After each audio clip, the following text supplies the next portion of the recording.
Ever had your home smell like European butter and fresh baked croissants? Do you want it to?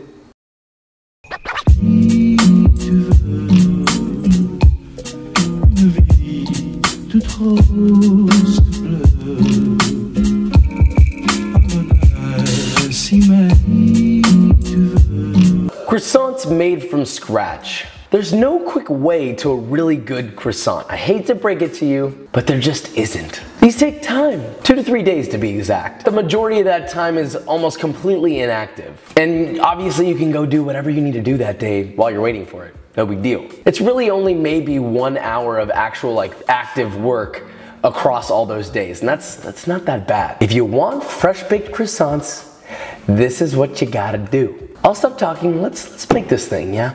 Now, getting started, we need to bloom our yeast first. Before anybody asks, I don't plan on doing a sourdough version of this. I don't like the way sourness plays with croissants. Now, you're gonna start by whisking in 6 grams of active dry yeast into 130 grams of water that's around 100 degrees Fahrenheit.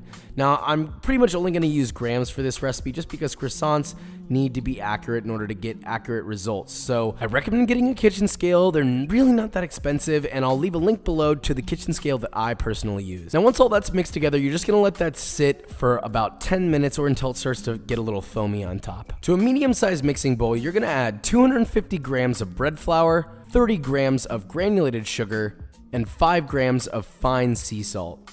Then just give that a nice thorough whisk until everything is evenly incorporated. Then add in your bloomed yeast mixture, 1 egg yolk, and 25 grams of unsalted butter gently melted. Then just mix those ingredients together with your spatula until it begins to form a dough, and then use your hands whenever necessary and lightly knead the dough until it starts to come together. Don't worry, you're not gonna have to knead this for 10 minutes. Now once it's come together, to give the dough a little bit of strength, you're basically just gonna pick it up and sort of slap it against the table and then fold it over itself like you see here. You pick it up like it, it looks a little weird. Now this part should only take about 30 seconds to a minute to do. You'll know that it's done whenever you start to see a smooth surface on the dough. Once you're done with that, gently shape it into a ball and place it back in your medium-sized bowl. Cover it with plastic wrap and let it rest in the fridge for 10 minutes. Now once it's rested, you're ready for something called its first turn. In order to do that, you're gonna grab an edge of the dough and you're going to gently pull on it and stretch it and then fold it over itself and gently pat it down with the palm of your hand. And you're gonna repeat that process all the way around the perimeter of the dough until you've stretched all the sides and it's basically like an elastic ball. Then you're gonna flip it over and place it seam side down in the bowl, plastic wrap it, and rest it in the fridge for 10 more minutes. Once it's rested, you're gonna repeat that process 1 more time for a total of 2 turns, being careful not to tear the dough when you're stretching it. You wanna make sure that the dough stays nice and intact. Once you've done that, you're gonna plastic wrap it 1 last time and let it rest in the fridge for 25 minutes. Now once it's rested, place the finished dough on a sheet of wax paper. Now you're gonna need to roll this into a 7" by 7" square. So in order to do that, A, you're gonna need a ruler, and B, you're gonna need a rolling pin. Start the general shape of it, but don't roll it all the way to the 7" shape. Now once you've gotten it into a sort of like a rough, sort of ovalish shape, take your wax paper and fold it so that the edges of the actual wax paper itself, not the dough, but the edges of the wax paper are 7" by 7". Then all you have to do is flip your dough over and then sort of gently roll your dough into those edges and it'll actually shape the dough for you. So essentially the dough is conforming to the shape of the wax paper. Now 2 things about this. The first thing is make sure that your dough is evenly rolled out so it's completely flat. You don't want it to look like mountainous terrain and like high in one area and low in one area. Make sure it's completely even. And then the other thing is don't press too hard, otherwise it'll burst out of the wax paper, in which case if it does, just carefully unwrap it, leaving the shape intact, and rewrap it, no big deal. Once you have your square that's as even as you can make it, place it in the fridge overnight for 12 hours. I'll have like a sample timing schedule below in the description if you need it. Now on day 2, it's time to laminate our dough. So with butter, you can imagine that this is one of the most important ingredients in the entire recipe. So don't skimp out on what kind of butter you get. Don't get some cheapo butter. Dish out some extra cash and get some good European butter. The reason why is because you want butter that has a higher butterfat percentage. Higher butterfat percentage means better layers rather than something with a lower butterfat percentage because it has less water in it, which makes it a little bit more firm and more pliable to withstand all of those folds and thin layers. Anyway, so you're gonna measure out 138 grams of European style butter. Make sure that you cut the pieces of this butter as evenly as possible. You'll see why later. Now, using another sheet of wax paper, you're going to carefully lay out your evenly sliced pieces of butter until they're roughly 4 inches by 4 inches. I would leave a little bit of space, maybe make it about a ½ inch smaller or even an inch smaller on all the edges, because you're gonna pound it out just like we did with the dough. Now we're ready to start pounding it out into a little square. If you have little odd bits, by the way, you can see that I put that one right on top. It's no big deal. So we're gonna fold this just like we did with the dough, making sure that the edges of the wax paper itself are 4 inches by 4 inches. It's okay if the butter is not, because we're gonna pound it out and have it conform to the shape of the wax paper. Once the wax paper has been folded into a 4 inch by 4 inch square, flip it over so the seam side is down, and using a rolling pin, lightly pound out the butter so that it spreads out to the edges, and roll it out to smooth it until you get a even 4 inch by 4 inch square block of butter, aka known as a barrage. Then place it in the fridge to chill for 15 to 25 minutes. Once that's done, lightly flour a work surface and pull your pre-shaped dough out of the fridge. Now this part is very important, so take caution when doing it. With your rolling pin, sort of like flatten out and elongate all of the edges of your dough. Lightly flatten out the middle so that there's not too much of a bump there. And then place your butter in the center of your dough diagonally so that the edges are facing the opposite of the edges of the dough. And then you're going to take each edge of the dough and stretch and fold it over the butter, sort of encasing the butter in a dough envelope. And it should be pretty much relatively square once you've done that. Make sure that it is totally encased and no butter is poking out whatsoever. Pinch and close the edges shut and just let it sit for a minute or two. You want to make sure that the butter isn't completely rock hard when you roll it, otherwise it'll just kind of break up a little bit. Then lightly flour a rolling pin in the top of your dough. And before you start rolling, you're going to take your rolling pin and you're going to lightly press down on segments of the dough. I sort of pre-rolled there for a second, not supposed to do that. And then you're gonna press down multiple times along the entire length of the dough. This is sort of helping encase the butter and just kind of getting the butter pressed towards the edges of the dough before you actually do the rolling. All right, and now we're gonna begin the rolling process. So you're gonna roll with even pressure and roll this dough into a long rectangle that is roughly 18 inches in length. Try and keep it in as much of a rectangular shape as you can, and also try not to rock back and forth with your rolling pin. You'll notice that I'm specifically going only in one direction in each roll when I'm rolling this dough.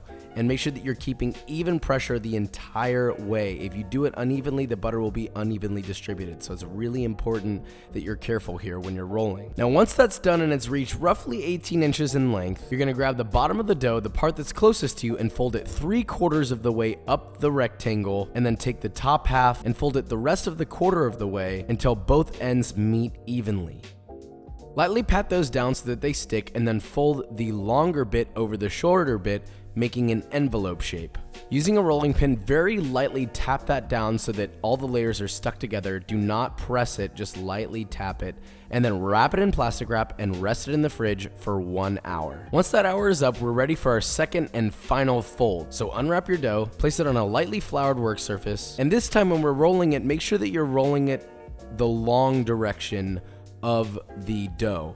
Now, we already rolled it one direction the other way, so we're not gonna roll it the same direction and make it into like a wider rectangle. You're gonna keep this into sort of like a long, skinny rectangle. So same as before, give it a little bit of a tap along the entire surface of the dough, and then roll it the same exact way you did last time with even pressure, keeping it an even long rectangle shape that is about 18 inches in length. Now this time we're gonna fold it letter style. You're gonna grab the top part and fold it 1/3 of the way down, and then the bottom part folding it so that it overlaps evenly on the other side. And then you're sort of ending up with almost a perfect square. I had to make a little bit of adjustment here, but make sure that it's even so that it's an even square and there's no weird overlapping or underlapping. I don't know if that's a word. Now this is the part where you're gonna decide whether it's gonna be a 2 or 3 day process. You're gonna wrap it up in plastic wrap as usual and place it in the fridge for 12 hours, for up to 12 hours, or just 1 hour. It's up to you. I personally choose to do it into 3 days because it just makes it a little bit better for a final product.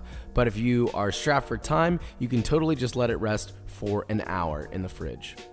There's 2 reasons why we're letting this rest. A, it's because we don't want the butter to melt and we want to make sure to keep the butter cold. And B, we want the gluten to have time to relax. because if the gluten is tough, then whenever you try to roll it, it's going to resist you rolling, and you're just going to press all those beautiful butter layers into the dough, and you do not want that. So make sure that if the dough resists you at any time while rolling this, that you give it time to rest in the fridge. So make sure you rest it if it's resisting you. Now we're ready for the final roll and shape of the croissants. So you're gonna start by rolling this, but this time when you roll it, you're gonna roll it into a wider and thicker rectangle. So you're gonna roll it until it's about 10 inches wide, not long, but 10 inches wide and 1/4 of an inch thick. The length of it isn't as important here, just roll it until those parameters are met.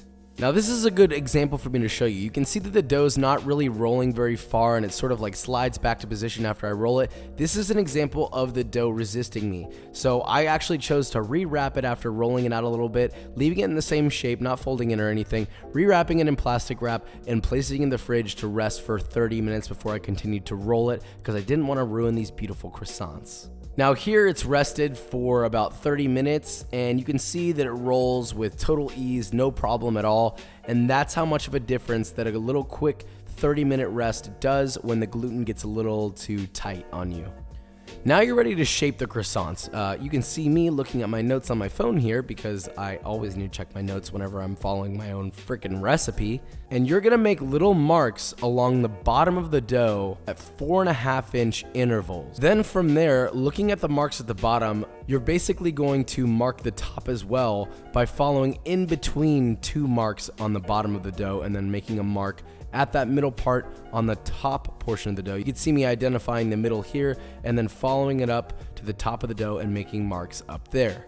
Now to cut the croissant, you're gonna take a sharp, long knife and you're going to make cuts following along those points that you made earlier. So you're gonna basically connect each point together with one cut. You can see me cutting it into triangles here, and you should get about 5 to 6 croissants from this. I know that doesn't seem like a lot for all this work, but if you want to double that, you can very easily do 2 separate doughs. I don't recommend doubling it and making one big dough, because then it's a counter space issue, because you have to roll it out into a larger size. So it's actually easier to just do 2 separate doughs. But in my opinion, 6 croissants is enough, but I'm sure there are other people who will strongly disagree. Now, once you have all your croissants ready to go, you're going to take one triangle of dough and very gently elongate it, so just maybe 1 inch longer. If it resists you in any way, do not pull anymore. You will ruin the croissant. And then you're gonna very tightly roll them up. Don't squeeze the layers, but just make sure that it's tight and it makes as many roundabouts when rolling it up as possible. And then just lightly squeeze that tip down so that it sticks, and then you're good to go. Then just repeat that process with every croissant, keeping them all as even as possible, and place them onto a baking sheet lined with parchment paper. Now, one thing I really need to note here is the little tails on these croissants, those little bits, you need to make sure that you place those down just enough so that the croissant is holding them down. Otherwise, when they bake, they're gonna unroll and unravel, and it's not gonna look very good. So make sure that you are facing it down such as that, so that the weight of the croissant keeps it underneath the croissant while it bakes. Now let's just take a second to admire the lamination of these croissants. I mean, come on, look at these things. They are perfect. Now before proofing, you're gonna brush the tops of all of these croissants with egg wash, which is literally just 1 whole egg whisked together, and you're gonna lightly brush the tops. Don't overly lacquer them. Then you're just gonna cover that rimmed baking sheet with another inverted rimmed baking sheet to sort of create an environment that doesn't allow a draft in and allows them to expand more easily. Be aware that these are nearly gonna double in size, so if you don't have enough space for that to accommodate, then do not do this. You can very easily just put it in your cold oven with the door closed, and that'll keep the draft away so that they don't form a skin. And you're gonna proof these at 78 degrees Fahrenheit for 2 hours. Now, the way that I did this was I put it at the lowest rack in my oven with the light turned on and the door left slightly ajar. The way to tell if they're proofed is that they should look puffy and almost doubled in size. The layers should start to be splitting a little bit, and they should jiggle a little bit back and forth if you lightly shake the pan. Now, once they're proofed enough, you're gonna give them another gentle brushing of egg wash. Be very careful at this point. They're very, very fragile. For baking in a convection oven, you'll bake them at 390 degrees Fahrenheit for 6 minutes, and then 330 degrees Fahrenheit for 10 to 15 minutes, or until they're nice and golden brown. For a non-convection oven, you're gonna bake them at 400 degrees for 15 to 20 minutes until they're golden brown and puffy. All right, guys, and that is it. This recipe was a and a half to get done for you guys. I'm so sorry, it was a little bit late on the upload. I've had some scheduling issues the past few weeks and it's just been slapping me in the face over and over. All in all, I ended up with a bunch of croissants that I don't really know what to do with now. I mean, I can eat them obviously, but how many croissants can one person eat? I hope you guys get the chance to make these. Don't forget to DM me the photos of your croissants if you make them. The link for my Instagram is in the description, as usual. With all that said, if you enjoyed this video or you learned something, leave a like, subscribe, and I will see you next week.